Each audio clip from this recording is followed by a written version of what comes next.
रंज हर रंग के झोली में भरे हैं हमने।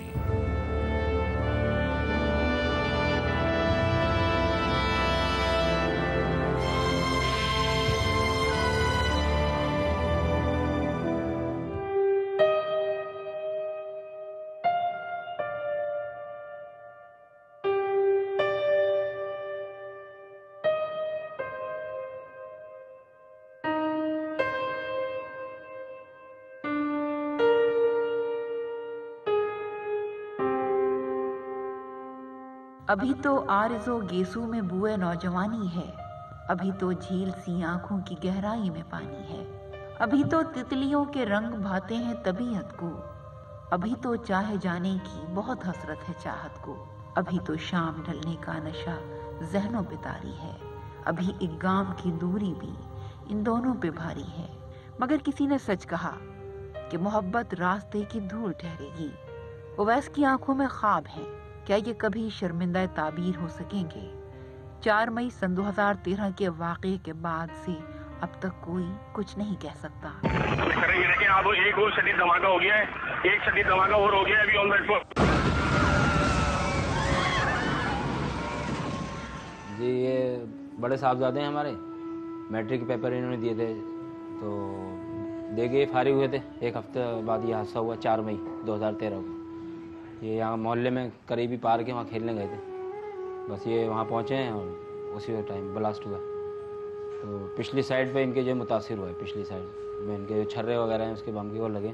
बहरहाल वो लोग ले गए एमरजेंसी में, अब्बासी ले गए पहले, फिर फर्स्ट एड वहाँ मिली, उसके बाद आगा खान ले गए, वहाँ इनका ऑपरेशन वगैरह हुआ। तो वो न्यूरो सर्जन थे वहाँ पे, उन्होंने किया। फिर तो वो कहने लगे कि भाई इनका जो है अब निचला हिस्सा जो है वो बेकार हो गया, काम नहीं करेगा और ये काफ़ी अरसा लग सकता है इसमें सही होने में। तो मतलब इन्होंने ख़ास उम्मीद नहीं दिलाई। बस या उसके बाद से आज ये 10 महीने हो गए। बस अब ये टेंशन रहती है इनकी, कभी खून कम हो जाता है, ब्लड हमें ले जाना पड़ता है हॉस्पिटल, कभी यूरिन इन्फेक्शन है क्योंकि यूरिन बैग कंटिन्यू लगा हुआ है। तो बस ये है, अब तो इनके अस्पताल है और ये है। बस ये लोग करने वाले कर जाते हैं, फिर हमें भुगतना पड़ता है। कोई माजूर हो जाते हैं, कुछ लोग चले जाते हैं, और जो माजूर रहते हैं उनके लिए तो बहुत मसला हो जाता है। फिर उनके देखभाल, उनके सारा एक्सपेंसेस, आपको पता है मेडिकल कितना महंगा है। जब ये हादसा हुआ तो ऐलानात हुए थे कि हम ज़ख्मियों को 2 लाख देंगे और मरने वालों को भी कुछ देंगे 5 लाख, लेकिन कुछ भी नहीं मिला। कुछ गवर्नमेंट ने कुछ भी नहीं दिया, ना कोई पुरसान हाल है अब हमें, और ये है।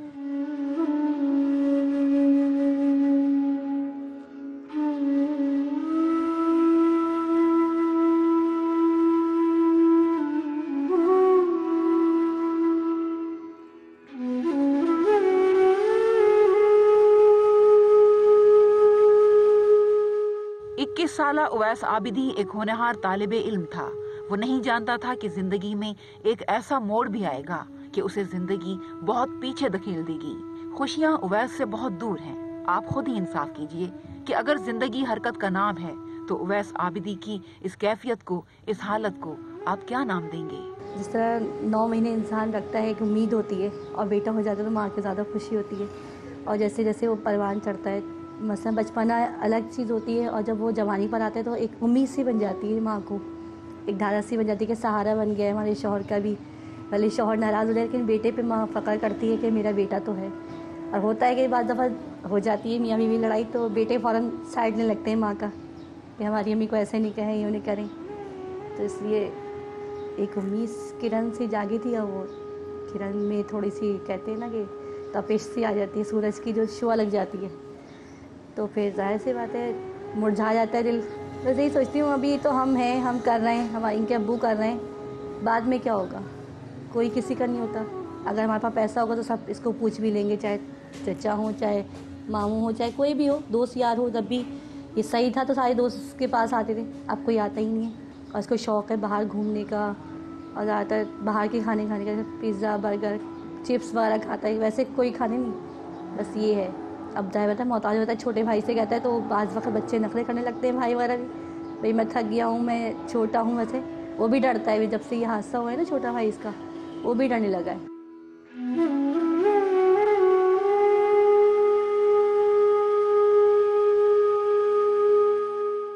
रशीद मोहम्मद उवैस आबिदी दहशतगर्दी का शिकार वो नौजवान है जिसके वालिद इस्तिताअत नहीं रखते कि वो इसका इलाज कर सके। दहशतगर्दी की मजम्मत हम सब करते हैं, क्या इसको रोकने के लिए हम में से कोई अमली इक़दामात करता भी है या नहीं? ये मेरा बेटा है, वो पोता है, ये भी बेटा है मेरा। उसकी तकलीफ देखता हूँ मैं, इसकी तकलीफ देखता हूँ, मुझे खबर है क्या एहसास होगा। मैं आज तक कभी नहीं रोया, मैं बता रहा हूँ आपको, लेकिन इस वक्त आप संभाल कर देंगे ना, मुझसे नहीं बर्दाश्त हो रहा। मसला ये है बेटे की क्या मतलब वो करता है, उसके साथ में कितना लगा रहता है दिन रात, समझना, हर काम इसका करना, यहाँ पोटी फुलानी, उठा के ले जाना, रखना, लहनाना, धोलाना, सब। कभी कभी रोटी भी खिलाते हैं इसको बाहर से अपने वो, और बाहर का भी देखना, नौकरी भी जो है ड्राइविंग की वो करनी, मतलब क्या करे आदमी, कितना करेगा। अब हम इस काबिल तो नहीं है कि हम कुछ कर सकें। इनका पोता जो बेटे से ज़्यादा ही होता है, उसके से ज़्यादा मोहब्बत होती है। बेटे की मोहब्बत कम होकर उसमें आ जाती है, पोते में। वो पोते को लाइक करता है, उससे बात करता है, उससे जो बातें पोते से कर लेगा बच्चा इंसान बड़ा, वो बड़े अपने बेटे से नहीं कर सकता। उससे दिल भी बहलाता है, खुश भी होता है, सब चीज़ें करनी पड़ती हैं उसको।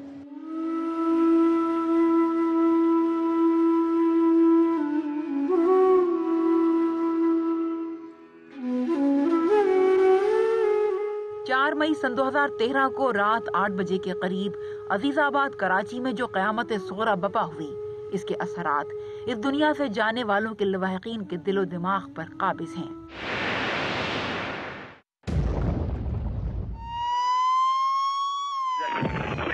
अब एक और शदीद धमाका हो गया है।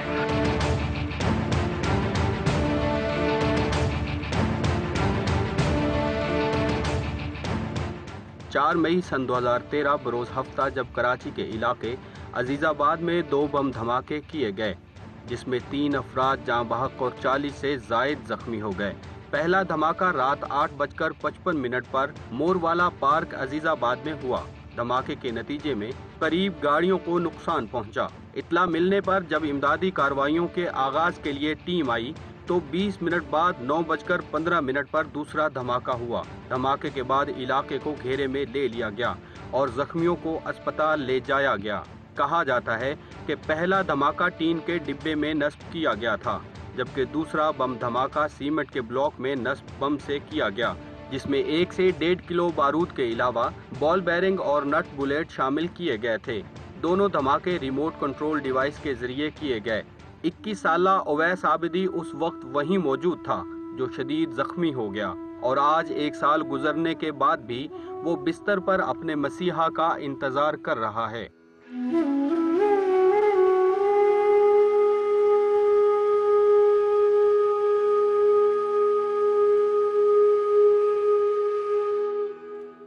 मैं अपने दोस्तों के साथ ना वो पार्क है, या मोर पार्क, वहाँ जाके बैठते थे। लाइट चली जाती, वहाँ रौनक हो रही होती थी, गाने वगैरह चल रहे होते। तो मैं वहाँ जा रहा था अपने 2 दोस्तों के साथ। मैं जैसे ही रोड पे आया तो ब्लास्ट हो गया। उसके बाद फिर कोई मुझे होश नहीं था कि किधर हूँ, क्या कर रहा हूँ। बस थोड़ी सी देर पता लगा कि रोड पे कुछ हुआ है, उसके बाद होश नहीं था। मैं समझता क्योंकि किसी को मुझे तो अंदाज़ा नहीं था कि मेरे साथ ये हुआ है, राम मगज़ पे लगी। मैं समझता मेरी टांगें टूट गई या कुछ और नीचे का हिस्सा टूट गया। तो मैं यही बोल रहा सबको, मेरी टांगें टूट गई, ये जुड़वा दो, ये जुड़वा दो। स्कूल जाते थे, स्कूल ख़त्म हुआ तो कॉलेज में एडमिशन लेना था, तो इस वजह से मेरा 1 साल भी ज़ाया हो गया। और बाकी वो एक आम बच्चों की एक्टिविटीज़ होती हैं, खेलना कूदना, बैट बॉल, और कभी कहीं घूमने चले गए, तो वो मेरी एक्टिविटीज़ ख़त्म हो गई सारी। दिल तो बहुत चाहता है बाहर जाने का, लेकिन दूसरे लोगों के साथ खेलूँ। यहाँ रोड पे, पीछे रोड पे मेरे खिड़की से आवाज़ें आ रही होती हैं लड़कों की, खेल रहे होते हैं बैट बॉल, तो मेरा दिल भी चाहता है खेलूँ, लेकिन इस मजबूरी की वजह से नहीं खेल सकते। कहते हैं कि भाई वो 5 दहशतगर्द दाखिल हो गए शहर में बमबार, जब दाखिल हो गए तो उनको पकड़ भी सकते। एहसास होना चाहिए उनको भी, उनकी भी माएँ बहनें हैं, वो भी किसी के भाई हैं, किसी के बाप हैं।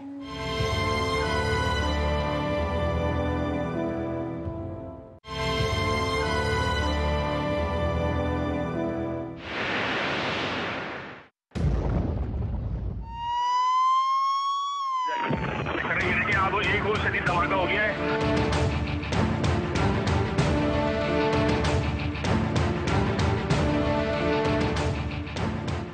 4 मई सन 2013 रिमोट कंट्रोल डिवाइस के जरिए किए गए धमाकों ने अजीजाबाद कराची की फिजा मुकद्दर कर दी। बारूद की फैली हुई ये बू हमारे नौजवान नस्लों से वो खुशबू छीन रही है जिससे दिलो दिमाग मुअत्तर होते हैं और इंसान एक मस्बत सिमत की जानिब कदम बढ़ाने के लिए तगोदौ करता है।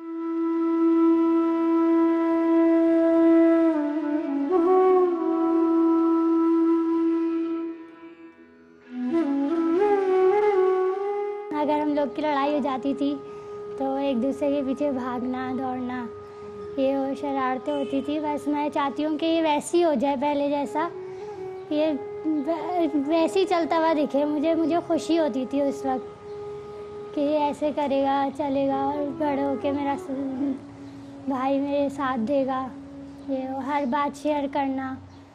अब तो बिल्कुल ही सारे ही करता था, मेरा तो ये सारे काम करता था। अक्सर ये चीज़ लाना है या सौदा वगैरह लाना है तो मैं इसी से कहती थी। हाँ, पढ़ाई में तो माशाल्लाह मैथ में ज़्यादा वो होता था, मुझसे ही ज़्यादा पूछता था कि इसमें कैसे होगा, कोई सवाल अटक जाए तो उसमें, और कोई प्रॉब्लम का सॉल्यूशन मांगना। हाँ, अम्मी अगर मुझे डांटती थी तो मेरा साथ देता था कि नहीं आपने ये इसको क्या है और ये वो।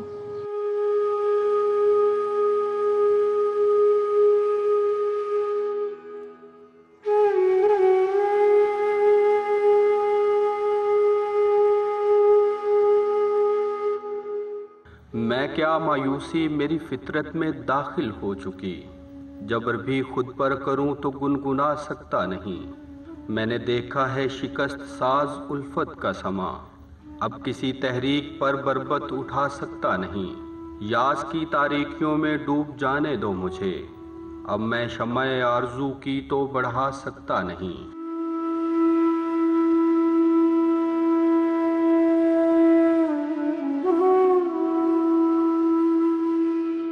घर के ज़्यादा बड़ा है ये ख़ानदान का, ये उम्मीद जागी थी कि हर किसी को लेके जाता था स्कूटर पे, हर किसी को, और आगे आगे हर काम में रहता था। मैं तो ये कहती हूँ कि अल्लाह में जो करते हैं ना उनके साथ भी करके दिखाओ, ताकि जिस पे गुजरती है वही जानता है। अब हाँ, करने वाले कर रहे हैं, जो भी इमदाद जिसने शुरू में की, जितना हमसे पूछा, अब कोई नहीं करता। कितना करेगा कोई? एक वक्त आएगा, 2 वक्त आएगा, तीसरे वक्त में सब कर जाते हैं कि भाई इनका तो साल भर सारी उम्र ही करना है, हमारे पास तो नहीं है। हालात ही ऐसे हैं, किसी के पास भी कुछ नहीं है। अब जिस तरह हम गुजार रहे हैं ज़िंदगी, एक कमरे में ऊपर नीचे होना, बाज़ वक़्त ये बेचारा ऐसे ही लेटा रहता है जब तक इनके पापा नहीं आते, जब तक रहते पॉटी वॉटी कौन साफ़ करेगा, तो ये इसी तरह लेटा रहता है। पापा आते हैं, वो बेचारे खाना खाते फ़ौरन इसमें लग जाते। जो दहशतगर्द करते हैं वो अपनी माओं की तरफ देखें कि अगर उनको भी कोई चोट लगती है तो वो अपने माँ को कैसा पाते हैं। मैं इतनी सख्त माँ तो होनी, मैं अपने बच्चे को देख रही हूँ, बस सब्र कर लेती हूँ। मौला बस इतना दे दे परवरदिगार को, उसको खड़ा कर दे, और ताकि ये उनके लिए मौइज़ा हो कि ये खुद खड़ा होकर जाए और वो खुद ही देख लें। जो दहशतगर्द जिन्होंने जो चले गए उनका तो नहीं कह सकते, लेकिन जो हैं हयात हैं, जो ज़ख्मी हो चुके हैं, और बच्चे भी माशाल्लाह सही हो गए, परवरदिगार इसको भी सही कर दे। और ये उनके लिए एक तमाशा ही होगा दहशतगर्दों के लिए कि हमारा बच्चा चलने लगेगा।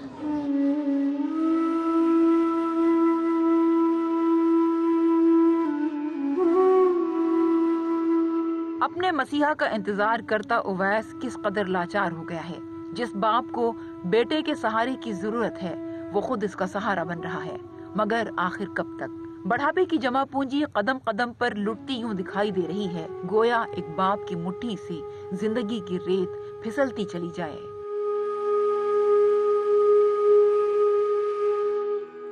जब इस तरह के धमाके होते हैं तो सोचते हैं यार किसका बेटा माजूर हो गया, किसका बेटा शहीद हो गया, क्या उन पे बीत गई। बाकी कोई पुरसाने हाल है नहीं उनका। करने वाले तो करके चले गए, उन्हें सोचना चाहिए कि हम क्या कर रहे हैं। ठीक है ना, कर दिया उन्होंने, कितनों को माजूर कर दिया, कितनों को मार दिया, तो उन्हें सोचना चाहिए कि किसी के बच्चे माजूर हो गए, अगर ख़ुद इन पे वक्त आ जाए तो उनके लिए क्या होगा। मैं बाप हूँ, सोचता हूँ किस तरह इसकी केयर करूँ, किस तरह इसे देखूँ, कब तक ये बेड पे रहेगा, कब तक हमें इसके मेडिकल का ख़र्चा ये सब बर्दाश्त करना पड़ेगा।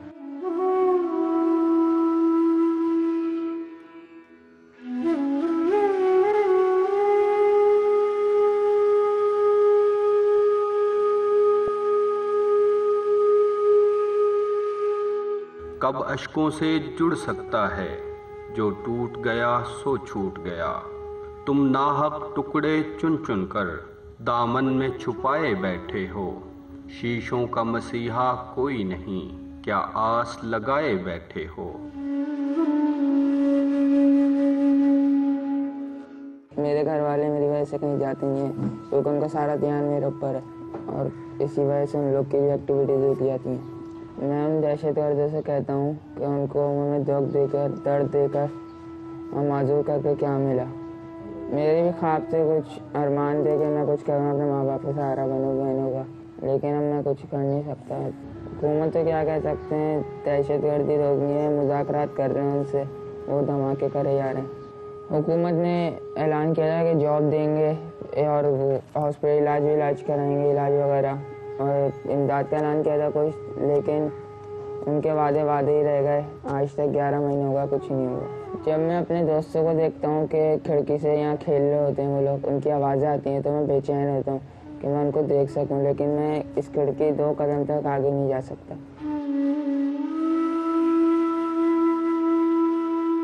दहशतगर्दी करके वतन की बुनियादें खोखले करने वाले चेहरे बेनकाब करना होंगे, क्योंकि बूढ़ों में अब जवान लाशें और अधूरे जिस्मों का बोझ बर्दाश्त करने की सकत बाकी नहीं रही। और खेलने को चांद मांगने वाले बच्चे अब हम कहां से लाएं? थोड़ी सी लापरवाही इसकी भी थी और उनकी भी है, हुकूमत की। यहाँ पर हम लोग ने सोचा नहीं था कि इतने सेफ इलाके में ये धमाका हो जाएगा, कभी जहन में नहीं किया था। लोग तो ऐसा अजीज़ाबाद को कि बहुत अच्छा इलाका है, कुछ हंगामा आराई नहीं होती, लेकिन उस वक्त तो शॉक्ड हो गए थे सब कि क्या हो गया है। इससे हमें ये उम्मीद है कि हमारे जब चलने लग जाए तो हमारा सहारा बने, हर मोड़ पर वैसी साथ दे जैसे पहले देता था। ये साथ से पहले हमारे पास बहुत खुशियाँ थी, सब अपने अपने कामों में मसरूफ़, लेकिन अब ऐसी हो गई है कि बस इसी में लगे रहना, हर बंदा इसके उस पर लगा रहता है। कहीं बाहर नहीं जा सकते, कहीं कुछ नहीं कर सकते, खुशी एंजॉय नहीं कर सकते बस।